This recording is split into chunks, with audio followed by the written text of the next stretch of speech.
Assalamualaikum warahmatullahi wabarakatuh. Perkenalkan, kami dari kelompok 4 akan mendiskusikan materi kami yang berjudul fungsi sintaksis dalam kalimat bahasa Indonesia.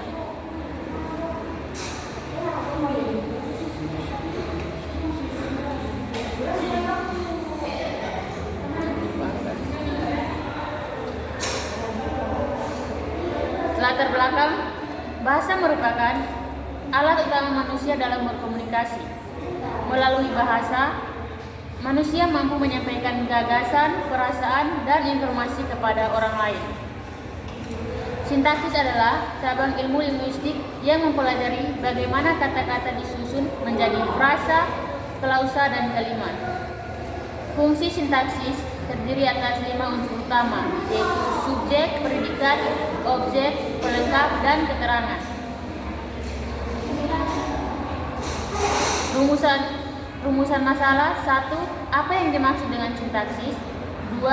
Apa ciri dan penanda dari subjek dalam kalimat bahasa Indonesia? 3. Apa karakteristik dan kategori pengisi predikat?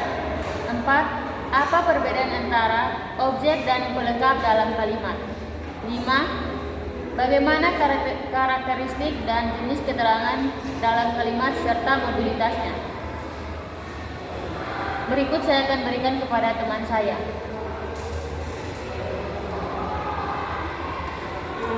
Baik, terima kasih. Pada pembahasan kali ini saya akan menjelaskan terlebih dahulu terkait dengan konsep sintaksis. Jadi secara umum sintaksis itu dia memainkan peran di mana itu ada kata, frasa, klausa dalam bentuk kalimat. Sintaksis itu menentukan bagaimana hubungan antara setiap unsur bekerja. Unsur tersebut berupa subjek, predikat, objek, dan pelengkap, kemudian yang ada keterangan juga. Setiap fungsi dari unsur ini memiliki posisi dan hitungan tertentu di dalam kalimat. Contohnya, Rina membaca buku di perpustakaan. Pada kalimat Rina membaca buku di perpustakaan ini, Rina itu berfungsi sebagai subjek, kemudian membaca berfungsi sebagai predikat, buku berfungsi sebagai objek, dan yang terakhir itu di perpustakaan dia berfungsi sebagai keterangan tempat. Jadi fungsi sintaksis berbeda dari kategori gramatikal atau jenis kata dan peran semantis. Sebuah kata yang sama dapat berfungsi berbeda tergantung posisinya. Misalnya kata guru bisa menjadi subjek, guru mengajar siswa, atau pelengkap, anak itu menjadi guru. Yang berikut itu B, subjek, ciri-ciri, dan penanda. Subjek itu merupakan unsur kalimat yang berfungsi sebagai pelaku, tokoh, kemudian bisa juga benda atau hal yang dibicarakan. Kemudian dalam kalimat aktif, subjek biasanya sering menjadi pelaku perbuatan, sedangkan dalam kalimat pasif, subjek bisa menjadi penderita tindakan. Contohnya, ibu masak sayur, buku itu dibaca siswa. Nah, kedua kalimat di atas ini menunjukkan bahwa posisi subjek itu berbeda tergantung pada bentuk kalimat. Mungkin dari saya hanya itu. Saya berikan kepada materi selanjutnya.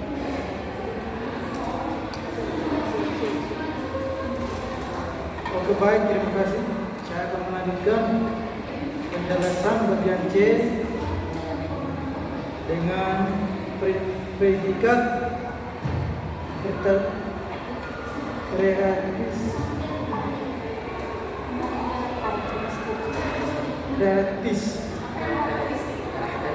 karakteristik dan kategori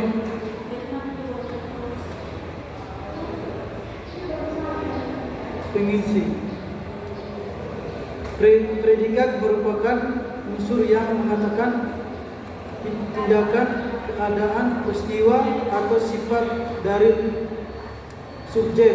Unsur ini menjadi inti dari kalimat karena tanpa predikat kalimat tidak dapat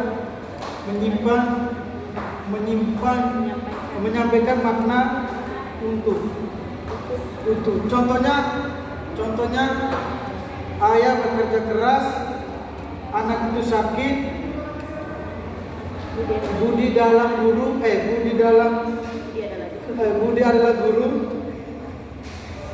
Dalam ketiga contoh ini tersebut, predikat dapat berupa kata kerja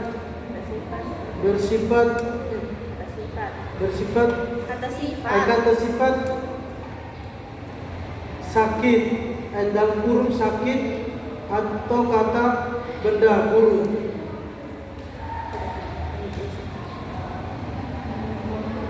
Oke, baik, terima kasih. Saya akan melanjutkan lagi. Yang berikut itu objek. Ya. Objek adalah unsur kalimat yang mengikuti predikat dan melengkapi makna. Kata kerja makna kata kerja transit tanpa objek, kalimat dengan verba transit menjadi tidak lengkap. Contohnya seperti ibu membeli sayur. Kata sayur merupakan objek karena menjadi sasaran tidak membeli. Tindakan membeli, teman-teman. Terus ada juga ciri-ciri objek. Yang pertama, satu, mengikuti langsung setelah predikat tanpa preposisi. Dua, dapat berubah menjadi subjek jika kalimat diubah ke bentuk pasif. Seperti sayur dibeli ibu. Tiga, umumnya berupa nominan atau frasa nominan. Yang keempat, tidak dapat didahului kata depan seperti ke, dari, atau dengan. Perbedaan antara objek dan pelengkap. Hubungan dengan predikat mengikat verba transit mengikuti verba intransif dengan menjadi subjek pasif yang tidak. Jenis kata nomina atau frasa nomina. Nomina adjektiva atau frasa posisi setelah predikat atau objek. Contoh, ibu membaca buku, anak itu menjadi guru. Dengan demikian, objek berfungsi sebagai penerima atau sasaran langsung tindakan yang dinyatakan oleh predikat. Baik, saya akan menjelaskan bagian E, pelengkap. Karakteristik dan distribusi pelengkap berfungsi melengkapi makna predikat, terutama yang berupa verba refleksif walaupun mirip dengan objek. Pelengkap tidak dapat dijadikan subjek dalam bentuk pasif. Contoh, mereka menjadi dokter. Kata mereka di sini merupakan pelengkap, bukan objek, karena tidak bisa menjadi subjek dalam bentuk pasif. Distribusi pelengkap. Pelengkap biasanya hadir setelah verba pasif.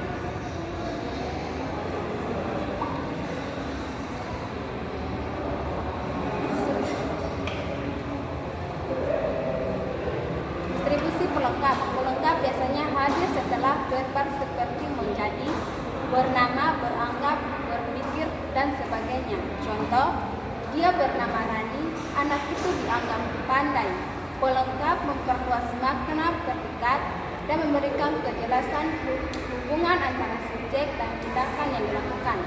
Bagian F, keterangan. Jenis dan mobilitas.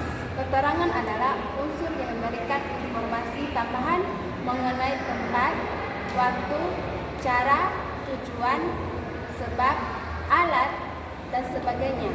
Unsur ini bersifat opsional, artinya kalimat tetap dapat berdiri tanpa kehadirannya, tetapi akan menjadi kurang informatif. Contoh, ayah bekerja di kantor setiap hari. Unsur di kantor menunjukkan keterangan tempat, sedangkan setiap hari menunjukkan keterangan waktu.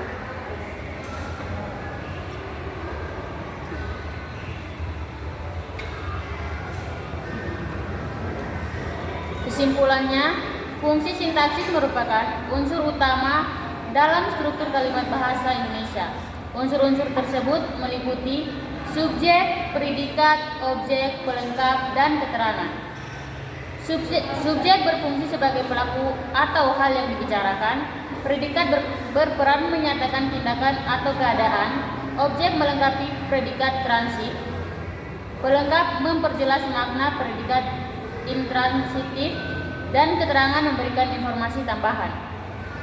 Pemahaman terhadap fungsi sintaksis penting untuk membentuk kalimat yang gramatikal, logis, dan efektif.